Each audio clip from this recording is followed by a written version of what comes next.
everybody, and welcome to this week's tarot reading where I shall use my old faithful, the Rider Waite Smith Tarot deck to pull 3 cards that will speak to the unfolding of our upcoming week. What is it that we need to pay attention to? So let me just connect with this deck.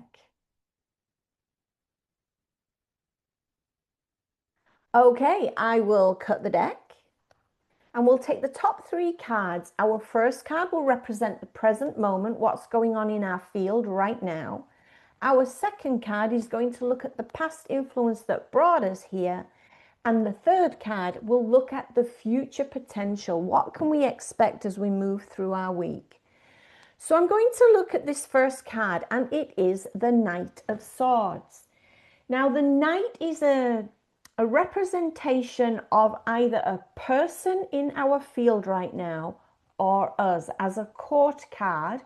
The Knight is a relatively young, energetic person, maybe ourselves, not necessarily in age, but in how we are feeling in the moment. Now, you'll see there's a lot of movement in this card. It is a sword, which means it's the air energy. So the air tends to be very fast moving. A lot of thinking. So the air element is the thinking mind. And we basically see this person, maybe us, maybe someone else, charging around with their sword in the air on a mission, but really moving a little too quickly. So is that what's happening in our field right now? Either we or someone in our space in this moment is rushing around with too many thoughts going on in their mind, and they really need to take a moment. So let's see where this came from. Okay, well, it came from the water element with the 5 of Cups. Now, we're familiar with the 5 not being the best of numbers in the tarot. It's usually a negative number in essence, and we see that with 3 cups that have fallen over and the water or the blood, it looks like blood or wine, is spilling. Here we have 2 cups that are standing still, though. They're upright, and we're kind of not noticing that. So this is a card that represents disappointment in a way.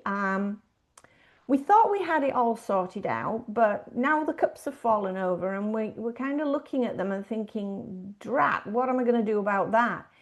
So it's a case of, in the past, have we had this watery, emotional, creative idea, but it wasn't going quite to plan. And because of that, we found ourselves rushing around thinking too much about it. Let's see where it's going. Well, yeah, it's going, of course, to a major arcana card. So we need to pay attention, and it is justice. So justice sits between the 2 pillars. Again, the left and the right, the black and the white, the conscious, the unconscious. But notice the sword is pointing directly up, which means clarity of thought. However, it is a 2-edged sword, so we do need to pay attention and be careful. Justice also carries scales here, but the scales are balanced. And we see a little white shoe popping out from under her robes, which represents purity.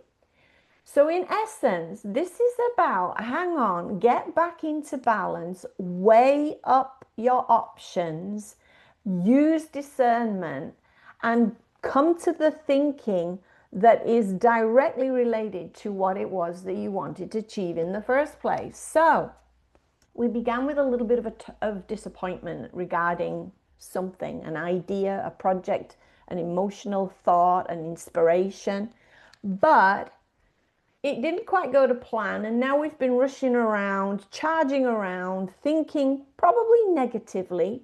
If it's a positive thought, maybe it's still too much, okay? What we need to do is slow down, sit still, and focus on balancing. So in essence, I would write a pros and cons list and figure out what it is my next step would be. But that's just me. I hope that works out for you. Let me know, and I'll see you next time. Have a good week. Bye now.